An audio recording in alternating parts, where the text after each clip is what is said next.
अनिल पवार, अरे वा, टाळी बजाव. आता काय करायचं आहे माहिती आहे आपल्याला? काय करायचं आहे? हे सगळे बॉल जमा करायचे. त्या साईडून दांडी, त्या साईडून बॉल. हां, चला एक एक करून आणून त्यात ठेवा. चला चालू करा. अगं बाई,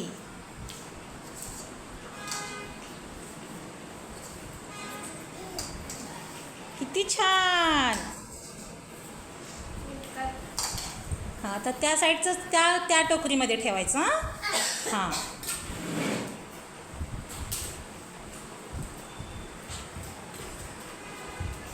किती गोड ग बाई, किती छान ना. कितना अच्छा करा ना उसने. ताली बजा आर्यन के लिए. Very nice. छान वाटतंय ना बाळा, तुला छान वाटतंय ना. हां.